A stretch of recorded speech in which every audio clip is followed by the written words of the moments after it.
Hello everyone, very good morning to all of you. This is SP Adarshi from English Adda Fallout. और आज के इस session में हम लोग एक खास सेंटेंस की चर्चा करेंगे। पिछले कई सेशंस में हम लोगों ने सेंटेंस की चर्चा की थी, काइंड्स ऑफ सेंटेंसेस की चर्चा की थी और ये एक सीरीज हमारा चल रहा है काइंड्स ऑफ सेंटेंसेस की। तो उसी कड़ी में आज हम लोग इंपेरेटिव सेंटेंस की चर्चा करेंगे जो बेहद खास और इम्पोर्टेंट है। वो खासकर एग्जाम के दृष्टिकोण से तो बहुत ही इंपॉर्टेंट है, क्योंकि इंपेरेटिव सेंटेंस में क्या होता है ना कि इसके सेंस को पकड़ना थोड़ी सी मुश्किल हो जाती है। इसके सेंस को आइडेंटिफाई करना स्टूडेंट्स के लिए थोड़ी सी प्रॉब्लम क्रिएट करती है, क्योंकि जब तक अब इसके सेंस के भाव को समझ नहीं पाएंगे तो ना हमसे वॉइस बन पाएगा ना ही नरेशन बन पाएगा। और आजकल एग्जाम में वॉइस और नरेशन वो सेंस बेस्ड पूछता है, तो जब तक हम उसके सेंस को नहीं समझ पाएंगे कि कौन सा सेंस किस तरह का भाव दे रहा है, कहाँ पे एम्फैटिक का भाव दे रहा है, कहाँ जोरदार का भाव दे रहा है, कहाँ एक्सट्रीम का भाव दे रहा है, अत्यंत का भाव दे रहा है किसी बात के लिए, तो कहाँ नॉर्मल है और कहाँ एबनॉर्मल भाव दे रहा है, हर तरह की जो सामान्य असामान्य बातें कहाँ हो रही है। तो जब तक उसके भावना को हम समझ नहीं पाएंगे, मूल भाव को समझ नहीं पाएंगे, तो हम उस तरह का वर्ड का इस्तेमाल नहीं कर सकते। और आजकल एग्जाम में फ्रीक्वेंटली इसी तरह की बातें पूछी जाती है, इस तरह की चीज दे देते हैं एग्जाम में ताकि बच्चे उसमें उलझे। तो आज मैं इस कड़ी में इसी चीज को मैं बताऊंगा, बिल्कुल बारीकी से और विस्तार से मैं बताऊंगा, और ये तमाम चीजें जानने के बाद आपको मैं समझता हूं कि ज्यादा प्रॉब्लम नहीं आएगी। तो चलिए हम लोग आज इसी चीज की चर्चा करेंगे जिसमें बहुत सारे वेरिएशंस हैं सेंटेंस की। लेकिन before we go for anything, आज मैं एक चीज मैं आपसे शेयर करना चाहता हूं जो आज बिल्कुल 2-3 दिनों से हम लोग एक ही चीज के बारे में और हर हिंदुस्तान हर जगह एक ही चर्चा हो रही है, न केवल हमारे बीच बल्कि हर एक जगह एक ही चर्चा हो रही है। वह चर्चा क्या कि एक होनहार अभिनेता का असामयिक निधन, यानी कि अपने जीवन लीला को उन्होंने खुदकुशी करके खत्म कर लिया। तो एक बहुत बड़ी शॉकिंग न्यूज है, ये बहुत बड़ी एक ऐसी घटना है समाज के लिए जो ऐसे मृत्यु को प्राप्त करना ये अलग बात है। जीवन और मरण के बारे में किसी को कुछ पता नहीं है, लेकिन इस तरह की घटनाओं के साथ इस तरह से खुदकुशी कर लेना, अपने जीवन लीला को इस तरह से खत्म कर लेना, कहीं न कहीं हर एक समाज के लिए एक प्रश्न चिन्ह खड़ा करता है और एक सवालिया निशान लगाता है और एक नेगेटिव मैसेज जाता है। इतने हालांकि उन्होंने कम उम्र में मात्र 34 वर्ष में इन्होंने कामयाबी की बुलंदियों को छू लिया और इतने उत्कर्ष पर होने के बावजूद भी उन्होंने इस तरह का कदम उठाया, इस तरह का स्टेप्स लिया, तो ये बिल्कुल ही हर एक समाज के लिए कोई न कोई एक ऐसा संदेश दे जाता है, ऐसा मैसेज छोड़ जाता है जो समाज को सोचने के लिए मजबूर कर देता है। तो यही कहा जाता है, जितने भी मनोविश्लेषक हैं, मनोचिकित्सक हैं, तो उन लोगों की जो अपनी नजरिया है, तो उन लोगों का जो अपना एनालिसिस विश्लेषण होता है, तो उन्हीं सब चीजों के बावजूद उन्हीं सब चीजों को मद्देनजर यही कहा जा सकता है कि सफलता और असफलता दोनों चीजें होनी चाहिए लाइफ में, और सफलता का भी स्वाद लोगों को मिलना जरूरी होता है। विकट परिस्थिति का भी सामना करने का एहसास होना चाहिए उन्हें, हर चीज का एहसास होना चाहिए, अच्छे और बुरे वक्त दोनों का एहसास होना चाहिए, सफलता और असफलता का भी एहसास होना चाहिए, सुख और दुख का एहसास भी होना चाहिए, खुशी और गम का एहसास होना चाहिए, दोनों चीज का एहसास होना चाहिए। तभी लोग इंसान मजबूत हो पाता है, क्योंकि कहा जाता है कि परिस्थिति ही लोगों को इंसान को मजबूत बनाती है। तो यही चीज है, कभी कभी लोगों को लगातार कामयाबी ही मिलती है और थोड़ी सी भी नाकामी मिलती है, या कुछ इस तरह का असेसमेंट, उसके कार्यों का मूल्यांकन नहीं हो पाता है, एक्नॉलेजमेंट नहीं हो पाता है, तो लोग नकारात्मकता से घिर जाते हैं और फिर इस तरह के कदम उठाने को मजबूर हो जाते हैं। हालांकि इस तरह के कदम उठाने के लिए कोई न कोई सिस्टम भी दोषी है, चाहे वो सिस्टम किसी भी समाज का हो, कहीं का भी हो, क्योंकि अभी भी डिस्क्रिमिनेशन यानी भेदभाव अभी भी बहुत जगह व्याप्त है। और इस तरह के कदम उठाने पर मजबूर कर देते हैं, क्योंकि उनके कार्यों का, सही कार्यों का वैसा असेसमेंट या एक्नॉलेजमेंट नहीं हो पाता, उनके प्रतिभा का उस तरह का मूल्यांकन नहीं हो पाता, उस तरह का अवार्ड उन्हें नहीं मिल पाता, जिस वजह से लोग उनकी उसके प्रति उदासीनता आने लगती है कार्यों के प्रति। जाहिर सी बात कि अगर जो बहुत ही ब्रिलियंट है, पढ़ाई लिखा में बहुत अच्छा हो, और एक कमतर पढ़ाई करने वाले बच्चे, कम मेहनत करने वाले, और उनसे अगर बड़ी कामयाबी मिल जाए किसी भी एन प्रकार, तो कहीं न कहीं उसके एक मानसिकता, उनके मॉरल को डाउन करता है, किसी न किसी के मॉरल को डाउन करता है। ये होता ही है, ये इंसानी फितरत है। लेकिन उसी में जो मजबूत इंसान होते हैं तो वो उस चीज को झेल लेते हैं, लेकिन उसी में जो वो झेलने के काबिल नहीं होते हैं तो उसका शिकार हो जाते हैं। तो कहीं न कहीं सिस्टम भी दोषी है, और इंसान तो खैर अपने आप को किस तरह से अपने आप को बनाता है, तैयार करता है, वो तो इंसान पे डिपेंड करता है। लेकिन जो भी हो, यह घटना निश्चय ही बहुत बड़ा संदेश दे जाता है, और समाज को एक बहुत बड़ी सीख दे जाती है कि समाज को कुछ चीजों से ऊपर उठने की आवश्यकता है। समाज को कुछ चीजों से ऊपर उठने की आवश्यकता है, खासकर ऐसे इंडस्ट्री में जहां पे सारे इंटेलेक्चुअल्स मौजूद हैं, और ऐसे इंडस्ट्री में इस तरह की एक लाइफ कोडिंग प्रतिस्पर्धा हो, और उनके सही कार्यों का मूल्यांकन ना हो, असेसमेंट या एक्नॉलेजमेंट ना हो, तो निश्चित रूप से एक सवालिया निशान खड़ा करता है उस सिस्टम पे। चलिए, खामियां तो बहुत सारी हैं, और हम इंसानों को ही इन खामियों को दूर करने की चेष्टा करनी चाहिए। बहरहाल मैं उस अभिनेता, सभी जानते हैं, सुशांत सिंह, और कोई नहीं, सुशांत सिंह राजपूत है, जो हमारे बिहार से ही थे, पटना से थे, और कम उम्र में ही इन्होंने बड़ी कामयाबी हासिल कर ली थी, और उन्होंने खुदकुशी कर ली। तो चलिए, हम उनके परिवार के लिए अपनी ओर से, हम अपने परिवार को, उनके परिवार को एक अपनी ओर से संवेदना व्यक्त कर रहे हैं कि उनके परिवार को भगवान पूरे ताकत दे, इस तरह के दुखद घड़ी से लड़ने की पूरी ताकत दे। चलिए, तो हम लोग फिर आते हैं अपने मुद्दे पे आते हैं। तो आज मैंने कहा कि जैसे आज मैं शुरुआत करूंगा इंपेरेटिव सेंटेंस की। इंपेरेटिव सेंटेंस एक खास सेंटेंस है। Imperative sentence is a beautiful sentence. It's an amazing sentence. Why? क्यों है तो मैं बता रहा हूं, क्योंकि इसमें इतने सारे वेरिएशंस हैं जो स्टूडेंट को बहुधा कंफ्यूज कर देता है। A sentence that expresses order, advice, suggestion, request,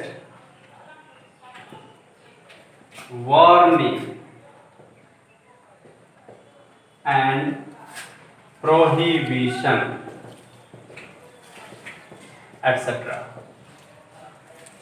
तो इस सेंटेंस की हिंदी होती है आज्ञा सूचक, राइट?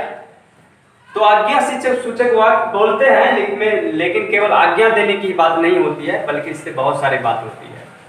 प्रेरणार्थक सेंटेंस है, इससे प्रेरणा भी दी जाती है, आज्ञा भी। चलिए, हम सारा सेंटेंस हमने लिख दिया है। इससे आज्ञा देने की बात होती है, बोध होता है, सलाह का बोध होता है, एडवाइस मीन सलाह का बोध होता है, इससे सुझाव का बोध होता है, इससे निवेदन या अनुरोध का बोध होता है, इससे चेतावनी का बोध होता है, और इससे मनाही या निषेध का बोध होता है। ओके, तो इस तरह के सारे तो वह सेंटेंस जिससे इस तरह के बोध होते हैं, आज्ञा, अनुरोध, चेतावनी, मनाही या निषेध, ठीक है, तो उसे क्या कहा जाता है? Imperative sentence. जैसे कुछ एग्जांपल्स हम लोग देख लेते हैं। Read this book, read this book, go there at once, be ready,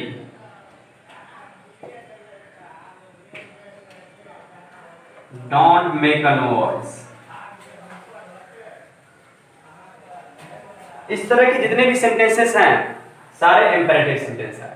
एक बात आप देख रहे हैं इस चीज में कॉमन है, वह बात कि कहीं भी सब्जेक्ट नहीं है, कहीं भी सब्जेक्ट नहीं नजर आ रहा है। रीड दिस बुक ये वर्ब से शुरू हुआ है, go there at once verb से शुरू हुआ है, बी रेडी वर्ब से शुरू हुआ है, डोंट मेक अ नॉइज। इस तरह से इसमें सब्जेक्ट छुपा रहता है, इस सेंटेंस में सब्जेक्ट छुपा रहता है। तो इसका जो स्ट्रक्चर, जनरल स्ट्रक्चर होता है सब्जेक्ट प्लस ऑब्जेक्ट और कॉम्प्लीमेंट, ये इसका स्ट्रक्चर होता है, ठीक है। देख रहे हैं इसमें सब्जेक्ट छुपा रहता है, subject is hidden, subject is hidden. Generally subject छुपा रहता है, तो आखिर वह सब्जेक्ट कौन सा सब्जेक्ट है जो छुपा रहता है?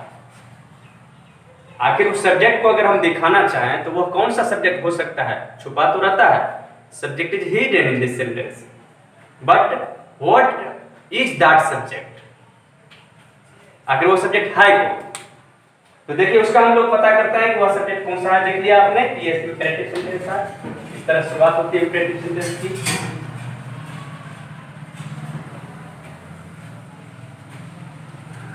तो वह जो इंपेरेटिव सेंटेंस है, इसका जो वर्ब का मूड होता है ना, इस सेंटेंस का जो वर्ब का मूड होता है, वर्ब का जो मूड होता है, वर्ब का मूड वो इंपेरेटिव मूड होता है, इंपेरेटिव मूड,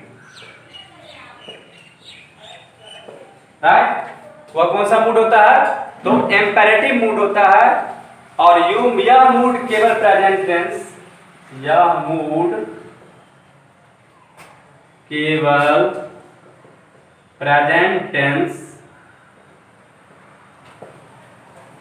प्रेजेंट टेंस या मूड केवल प्रेजेंट टेंस के सेकेंड पर्सन में होता है, प्रेजेंट टेंस के सेकेंड पर्सन में होता है, सेकेंड पर्सन में। अब तो आपको भली भांति पता चल गया कि वह आखिर सब्जेक्ट जो छुपा हुआ सब्जेक्ट है वो कौन सा सब्जेक्ट होगा।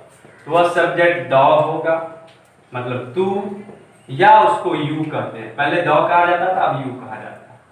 तो दॉ मतलब तू या यू, तो वो जो छुपा हुआ सब्जेक्ट है वो सेकेंड पर्सन का होता है, वही होता है। जैसे अगर हम लोग कहते हैं कि कम हेयर, तो कम हेयर का मतलब होता है कि यू कम हेयर, तुम यहां आओ। किसी को न किसी को कह रहे हैं कि तुम यहां आओ, तुम वहां जाओ, तू यहां आ जा, तू वहां चला जा, तू ये कर ले। इस तरह से तू का सेंस हो रहा है, या तुम का सेंस हो रहा है, या आप का सेंस हो रहा है। लेकिन ये कॉमा डालकर कभी भी हम लोग अगर लिखेंगे तो कॉमा डालकर करेंगे। हालांकि रिटन में ये रिटन में नहीं होता है, रिटन में इसका ये लिखा नहीं जाता है, सिर्फ स्पोकन में ये होता है। इस तरह से कर सकते हैं। अगर हम थर्ड पर्सन का भी इस्तेमाल कर सकते हैं, अगर थर्ड पर्सन को एड्रेस करना चाहे, बॉयज स्टैंड अप, लड़के खड़े हो जाओ, लेकिन रुक कर कहते हैं हम लोग, ऐसा नहीं कि बॉयज स्टैंड अप, ऐसा नहीं, बॉयज स्टैंड अप। इस तरह से जैसे अगर बहुत सारे लड़कों में किसी एक लड़का को अगर बुलाना हो तो राम कम हियर, या Ram you come here, Ram तुम यहां आ जाओ। तो तू का बोध हो रहा है, यू का बोध सेंस दे रहा है, और हम उस सब्जेक्ट का भी नाम थर्ड पर्सन में ले सकते हैं। तो ये स्पोकन में जब बहुधा इस्तेमाल होते हैं, लेकिन रिटन में इस तरह की चीजें उसे इस्तेमाल होते नहीं हैं। चलिए, तो ये समझ में आ गया कि सब्जेक्ट, इसमें जनरली सब्जेक्ट छिपा हुआ रहता है, और वह कौन सा सब्जेक्ट रहता है? ये सब्जेक्ट छिपा हुआ रहता है। चलिए हम लोग आगे इस चीज को और देखते हैं। एक चीज और जो कंफ्यूजन पैदा करता है स्टूडेंट्स को, वो मैं बता देता हूं। देखिए आप, कभी कभी इंपेरेटिव सेंटेंस में कभी कभी इंप्रेटिव सेंटेंस को पहचानने में दिक्कत होती है। लोग समझते हैं कि बहुत बड़ा सेंटेंस होगा, लच्छेदार वर्ड्स में होंगे, लच्छेदार होगा, बड़ा होगा तभी वो सेंटेंस होगा, ऐसा नहीं होता। एक वर्ड का भी सेंटेंस हो सकता है। अगर जैसे मैं कम लिखूं, अगर गो लिखूं, राइट लिखूं, तो ये भी एक सेंटेंस है। अगर मैं रीड लिखूं, तो ये भी एक सेंटेंस है, एक कोई वर्ड नहीं है। कम का मतलब आओ या आइए। अगर तो मैंने क्या कहा था, इसका स्ट्रक्चर V1 प्लस ऑब्जेक्ट और कंप्लीमेंट। तो ये ऑब्जेक्ट नहीं भी रह सकता है, कॉम्प्लीमेंट नहीं भी रह सकता है, केवल वर्ब रह सकता है। एक वर्ब से भी मैं यहां बता दूं कि अगर V1 प्लस ऑब्जेक्ट और कंप्लीमेंट मैंने कहा, कॉम्प्लीमेंट, तो ऑब्जेक्ट नहीं भी रह सकता है, कॉम्प्लीमेंट नहीं भी रह सकता है। तो वर्ब केवल रह जाने से, V1 रहने से ही वह सेंटेंस बन जाता है, उस सेंटेंस का सेंस आ जाता है और वह पूरा सेंस देता है, कंप्लीट सेंस देता है, क्योंकि सेंटेंस का मतलब होता है कंप्लीट सेंस देना। तो ये एक सेंटेंस होता है। लेकिन अगर इसी को मैं टू कम लिख दूं तो यह सेंटेंस नहीं होगा, यह सेंटेंस नहीं होगा। चलिए, उस तरह से टू गो मैं अगर लिख दूं तो it can't be a sentence. अगर टू राइट लिख दूं तो it can't be a sentence. To read लिख दूं तो ये it can't be a sentence, sentence नहीं हो सकता। ये सेंटेंस है कम, आओ, गो, जाओ, राइट लिखो, रीड पढ़ो या पढ़िए। लेकिन टू कम का मतलब हुआ ये वर्ब है, इंफिनिटिव है, इसके पहले टू लगा हुआ, तो आना, जाना, लिखना, पढ़ना। नाना लगा रहता है वर्ब के पहले, आप लोग जानते हैं प्रिंसिपल वर्ब में। ये सारे वर्ब हो गए, वर्ब के फॉर्म हो गए, लेकिन ये सारे सेंटेंसेज हो गए, ये सारे सेंटेंसेज हो गए, ये हुआ हो गए। ऐसा कंफ्यूजन में आपको नहीं रहना है कि बहुत बड़ा लक्ष्यदार सेंटेंस हो तभी। अगर मैं डू लिखूं तो डू मतलब होता है करो या करिए या करना। इसमें अगर टू डू लिखूं तो इसका मतलब होता है करना, ये वर्ब हो जाएगा, ये सेंटेंस हो जाएगा। तो इसमें कंफ्यूजन में नहीं रहना है कि सेंटेंस में बहुत सारे वर्ड्स आएंगे।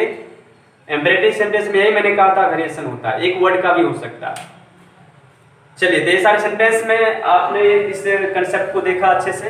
अब हम लोग इस चीज के और बातों को देखते हैं और कंसेप्ट इसमें जो मौजूद है उसको हम लोग देखते हैं। चलिए, तो ये देखा आपने, और इसकी और भी चीज को हम लोग देखते हैं। इसका जो नेगेटिव बनाएंगे, इसका जो नेगेटिव अगर बनाते हैं तो नेगेटिव बनाने के लिए हम डू नॉट प्लस V1 का यूज करते हैं नेगेटिव बनाने के लिए। डू नॉट प्लस V1 का यूज करते हैं नेगेटिव बनाने के लिए। या अगर नेवर प्लस V1 का यूज करते हैं नेगेटिव बनाने के लिए। तो डू नॉट प्लस V1 या नेवर प्लस V1 का प्रयोग हम लोग नेगेटिव बनाने के लिए करते हैं। ठीक है, इसका मतलब हुआ मना करना, ये हुआ निषेध, जो मैंने कहा था निषेध या मना करना, इसका भी मना करना। तो चलिए, इस पर सेंटेंस आप बना सकते हैं कि डोंट गो देयर, वहां मत जाओ। Never tell a lie, never tell a lie, कभी झूठ मत बोलो। ये हो गया कभी नहीं, कभी मत का सेंस दे रहा, ये हो जाएगा कभी नहीं या कभी मत का सेंस देगा। ठीक है, कभी झूठ मत बोलो। Never cheat others, never cheat others, दूसरों को कभी मत ठगो। ठीक है, इस तरह से आप डू नॉट प्लस V1 और नेवर प्लस V1 लगा के नेगेटिव सेंटेंस बना सकते हैं। चलिए, हो गया ये बातें। चलिए, उसके बाद हम लोग आते हैं कि नेगेटिव देख लिया आपने, हम लोग देखते हैं एम्फैटिक कैसे बनाते हैं। एम्फैटिक कैसे बनाते हैं सेंटेंस का, एम्फैटिक यानी कि जोरदार। चलिए, तो डू लगा देते हैं, डू प्लस V1 एम्फैटिक हो जाता है। अभी मैंने देखा, पहले बताया था कि do not plus V1 negative होगा, लेकिन डू लगा देने से क्या हो जाएगा, वह एम्फैटिक हो जाएगा। जैसे अब इस पर आप रखो डू रीड, पढ़ो, डू रीड, पढ़ो तो, पढ़ना तो अवश्य पढ़ो, है ना। इसका मतलब ये हो गया। इसलिए इस तरह के सेंटेंस को हम डू लगा कर भी इस्तेमाल कर सकते हैं। चलिए हो गया। तो डू रीड दिस बुक, इस तरह के एम्फैटिक हम जोरदार बना सकते हैं। ठीक है। डू कम टुमारो, कल आना, अवश्य आना, तो कल अवश्य आना, इसका मतलब ये हो गया जोर देकर, कल अवश्य आना, कल जरूर मुझसे मिलो। इस तरह से जो भी होगा डू लगाकर इसको एम्फैटिक हम लोग बना सकते हैं। चलिए ये बातें हो गई। अब हम लोग देखते हैं कुछ और इन चीजों को, बेसिक्स रूल्स के जो हैं, और भी इसमें बहुत सारे वेरिएशंस हैं, हम लोग चीज को ही जानते हैं। चलिए नेक्स्ट हम देख रहे हैं कि जिस सेंटेंस में प्रपोजल अथवा विश का बोध हो,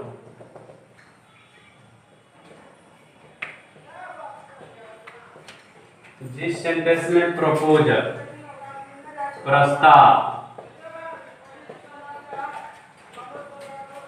अथवा विश का बोध हो,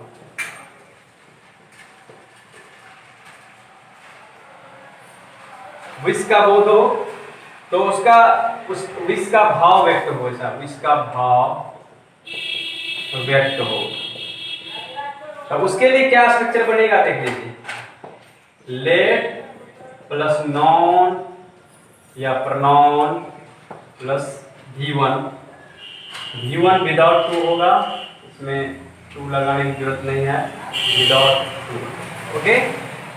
और ये नॉन प्रोनाउन जो होगा ये ऑब्जेक्टिव केस में आएगा, प्रोनाउन खासकर। नॉन का तो सब्जेक्टिव ऑब्जेक्टिव सारा सेम होता है, प्रोनाउन का केस बदल जाता है, इसलिए प्रोनाउन का जो केस होगा ऑब्जेक्टिव केस होगा। राइट। चलिए हम लोग एग्जांपल देते हैं। Let us take some examples. Okay. So let example is let me go out, let us go for a picnic, go for a picnic। चलिए हो गया। इस तरह से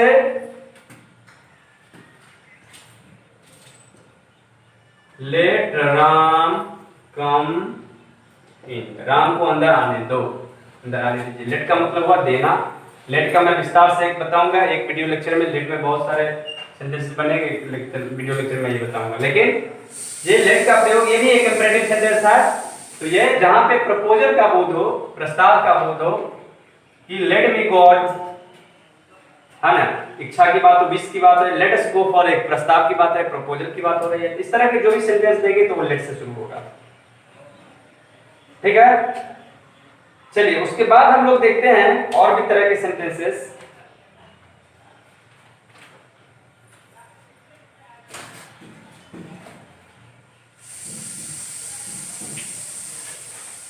हम लोग एक फ्यूचर ऑर्डर देते हैं। फ्यूचर ऑर्डर,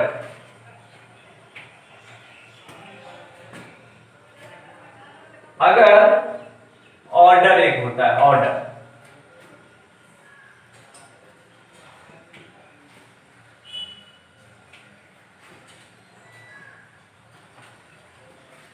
एक ऑर्डर होता है, ऑर्डर, इसका मतलब होता है अवश्य मानना, अवश्य मानना,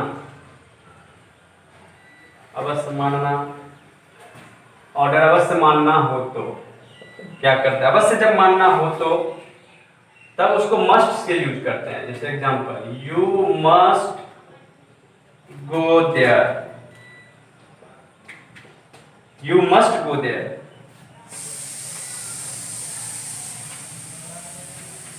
ठीक है ना, यू मस्ट गो देयर, ये अवश्य हो गया, अवश्य का सेंस। ये भी एक इंपरेटिव सेंटेंस होगा कि तुम्हें वहां अवश्य ही जाना चाहिए।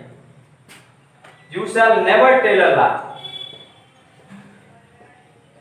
You shall never tell a lie, तुम कभी झूठ ना बोलना है। इसका मतलब हुआ तुम कभी झूठ ना बोलना, तुम कभी झूठ ना बोलना। अब देख लो, मैंने तो कहा कि इसमें सब्जेक्ट नहीं होता है, लेकिन इस तरह के सेंटेंस देख लीजिए, सेंस किस तरह का दे रहा है, तो इंपरेटिव का सेंस दे रहा है। यद्यपि इसमें कहीं ऐसा इंपरेटिव वाला स्ट्रक्चर है नहीं, फिर भी दे रहा है। ठीक है, तो जैसे you shall be present here just at 10 o'clock। तुम्हें ठीक 10 बजे यहाँ उपस्थित रहना है। तुम्हें यहाँ ठीक 10 बजे उपस्थित रहना है। देखिए ये भी एक क्या है, ये भी एक इंपेरेटिव सेंटेंस, लेकिन इंपेरेटिव जैसा कोई स्ट्रक्चर नहीं है। इस तरह से इंपेरेटिव में ये बहुत बड़ी बातें होती है कि उसके सेंस को समझना, क्योंकि कभी कभी लगेगा कि असर्टिव है लेकिन वो होता है इंपेरेटिव। उस भाव को समझ पाना बहुत जरूरी होता है। चलिए और भी मैं बताता हूँ इससे रिलेटेड और भी कुछ बातें। चलिए अब हम लोग देखते हैं फ्यूचर ऑर्डर। फ्यूचर ऑर्डर भविष्य के लिए कोई जो आज्ञा दी जाती है, भविष्य के लिए कोई आज्ञा दी जाती है, उसके लिए हम लोग देखते हैं फ्यूचर ऑर्डर। जैसे एग्जांपल हम लोग देखते हैं, tell him to call on me tomorrow. Tell him to call on me tomorrow मतलब उनको कल मुझसे मिलने के लिए कहो या कहना। तो ये देखिए ये सेंटेंस भी क्या हो जाएगा, भविष्य के लिए, कल मिलने के लिए कहो, तो भविष्य की बात है, भविष्य ऑर्डर। जैसे एक और सेंटेंस, माइंड यू, देखना, don't forget it, don't forget it, देखना यह बात कभी भूल मत जाना। ये क्या है, फ्यूचर के लिए आगाह कर रहा है, फ्यूचर के लिए हमें सलाह दी जा रही है, ऑर्डर दी जा रही है। देखो ये बात भूलना नहीं। चलिए नेक्स्ट एक पॉइंट और आता है, जहां पे आपको रिक्वेस्ट की बात हो या पोलाइटनेस की बात हो, यानी नम्रता विनम्रता की बात हो, निवेदन या नम्रता, निवेदन या नम्रता की बात हो, तो वहां हम क्या करेंगे, इसके सेंटेंस में प्लीज और काइंडली का इस्तेमाल करेंगे। याद रखिएगा, प्लीज और काइंडली का इस्तेमाल करेंगे। जहां पे भी नम्रता की बात हो या निवेदन की बात हो, रिक्वेस्ट और पोलाइटनेस की बात हो, ऐसे सेंटेंस को प्लीज से शुरुआत करते हैं। जैसे एग्जांपल ले लेते हैं, प्लीज हेल्प मी, कृपया मेरी मदद करो। काइंडली, काइंडली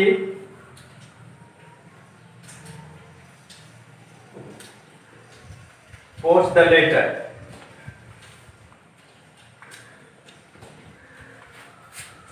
चलिए इस तरह की जो ये प्लीज काइंडली से भी शुरुआत होती है इस तरह के सेंटेंस के, जहां पे रिक्वेस्ट और पोलाइटनेस का सेंस देता हो। चलिए लेकिन एक चीज और मैं बता दूं कि विल या वुड के बाद माइंड का प्रयोग होता है, ये बात ध्यान रखिए। इसमें भी मैं बताऊंगा, इस चीज को मैं और भी बता रहा हूं आगे कि इसमें एक्सट्रीमली पोलाइटनेस भी होता है। पहले उससे पहले एक चीज मैं बता दूं एक और, तो जहां पे भी प्लीज काइंडली का सेंस होगा तो वो निश्चित रूप से रिक्वेस्ट का सेंस देगा। और एक चीज और जान लीजिए कि विल या वुड रहे, विल या वुड रहे सेंटेंस में उसके साथ माइंड वर्ड का प्रयोग करेंगे। माइंड और उसमें भी फोर आएगा। जब माइंड वर्ड करेंगे तो उसके बाद भी फोर आएगा, याद रखिएगा। Will you mind, will you mind shutting the door, shutting the door। देखिए विल के बाद माइंड आया, उसके बाद भी फोर आया, इस बात को ध्यान रखना है आपको। इस तरह का स्ट्रक्चर है। वुड यू माइंड, वुड का एक एग्जांपल दे दूं, would you mind giving me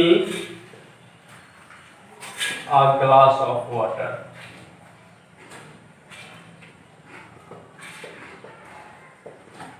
इस तरह से वुड और विल के बाद क्या आता है, आप इसका यूज कर सकते हैं, माइंड का यूज कर सकते हैं, और माइंड के बाद बिल्कुल आप भी फोर का इस्तेमाल करेंगे, राइट। तो ये बात क्लियर हो गई। और भी तरह के सेंटेंस है, जैसे you are to see me tomorrow. देखिए ये लगता है आपको कि जैसे you are to see me tomorrow. देखिए ये लग रहा है इंपेरेटिव सेंटेंस है, लेकिन सेंस आ रहा है, ये लग रहा है असर्टिव सेंटेंस है, लेकिन सेंस किसका आ रहा है? तो इंपेरेटिव का। You are to see me tomorrow, कल मुझसे मिलना तो। देखिए you are to see me tomorrow, कल मुझसे मिलना तो। इस तरह के जो भी सेंटेंस है, इसके भाव को समझना बहुत जरूरी है।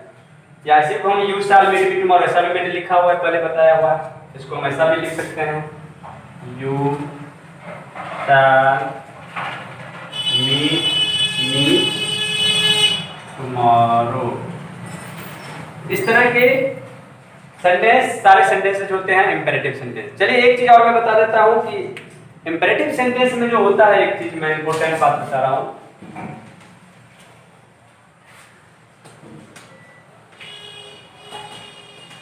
कि इंपेरेटिव सेंटेंस में जो एक्सट्रीमली पोलाइटनेस का सेंस अगर देता है, एक्सट्रीमली पोलाइटनेस, उस चीज को हम लोग देख लेते हैं। कैसे हम अत्यंत विनम्र का, जहां पे अत्यंत विनम्र का बोध हो, विनम्र भाव, ज्यादा विनम्रता का बोध हो, तो वहां हम किस तरह का, हिंदी में तो हम लोग कहते हैं कि, हिंदी में तो हम लोग कहते हैं कि कृपया दरवाजा बंद कर दीजिए, दरवाजा बंद कर दीजिए, दरवाजा। लेकिन क्या दरवाजा बंद करने की कोशिश करेंगे? अगर आप दरवाजा बंद कर दें तो बड़ी मेहरबानी होगी। क्या दरवाजा बंद करने का कष्ट करेंगे थोड़ा सा? इस तरह से जो भी है तो हम लोग हिंदी में कहते हैं, लेकिन उसी चीज को हम लोग इंग्लिश में कैसे कहते हैं ये देखिए, शट द डोर। चलिए, please shut the door, please shut the door. सारा मैं लिख रहा हूं, ये पोलाइटनेस है, और सारा पोलाइटनेस जो है ये असेंडिंग ऑर्डर में बता रहा हूं, सारा ये असेंडिंग ऑर्डर में।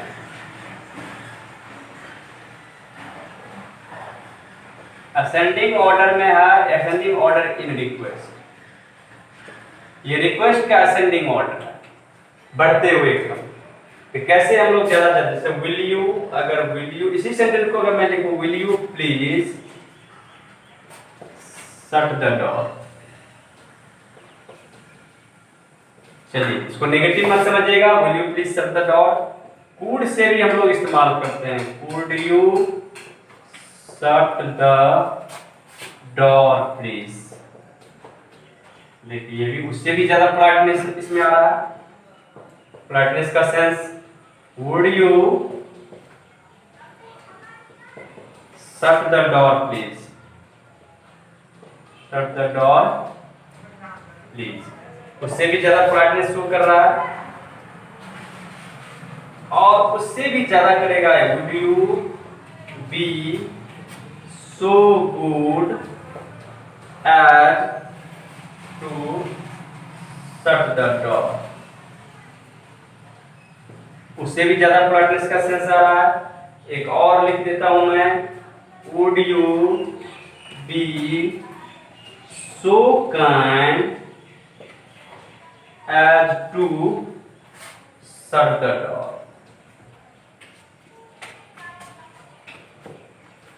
सारा का मतलब होता है दरवाजा बंद करो, दरवाजा बंद कर दीजिए। लेकिन देखिए ये सारा असेंडिंग ऑर्डर में है, सारा बढ़ते हुए क्रम। ये सबसे ज्यादा पोलाइटनेस का सेंस दे रहा है, उससे कम पोलाइटनेस, उससे कम ये, उससे कम, इस तरह से। तो ये ऊपर से आएंगे, ये सारा असेंडिंग ऑर्डर में है। देखिए इंग्लिश में इस तरह के सेंस को पकड़ना होता है, सेंस को आइडेंटिफाई करना होता है। अगर ये सेंस हमने अगर पकड़ लिया तो हमें कहीं से दिक्कत नहीं होती है, बस यही बात होती है। चलिए तो आज हम लोगों ने इस तरह के सेंटेंसेस को देखा, इंपेरेटिव सेंटेंस, ये खास एक सेंटेंसेस था। और ये आज हम लोग का एक महत्वपूर्ण सेंटेंस हमने आज खत्म किया। अगले जो हम लोग सेशन में आएंगे, अपने फोर्थ कमिंग सेशन में, अपकमिंग लेसन के साथ या अपकमिंग वीडियो लेक्चर में, तो उसमें हम लोग देखेंगे जो शेष बचा हुआ ऑप्टेटिव सेंटेंस और एक्सक्लामेटरी सेंटेंस, उसको हम लोग खत्म करके और फिर हम लोग नाउन से शुरुआत करेंगे ओ लेवल से। तो इस तरह से आप लोगों को ये, मैं आई होप कि आप लोगों को बहुत समझ में आ ही गया होगा इस तरह की सारी चीजों को। तो चलिए आज हम लोग इस क्लास को यहीं वाइंड अप करते हैं और फिर हम लोग अपने अपकमिंग वीडियो लेक्चर में मिलते हैं। और अगर ये वीडियो लेक्चर आपको पसंद आता है तो बिल्कुल आप बेल आइकन प्रेस करो और सब्सक्राइब करो इस चैनल को, और लाइक्स ज़्यादा से ज़्यादा लाइक्स करो, अपने दोस्तों को भी शेयर करो। तो चलिए हम लोग फिर मिलते हैं अपने अपकमिंग वीडियो लेक्चर में। तब तक के लिए God bless you. Thank you so much for watching this video lecture. Thank you.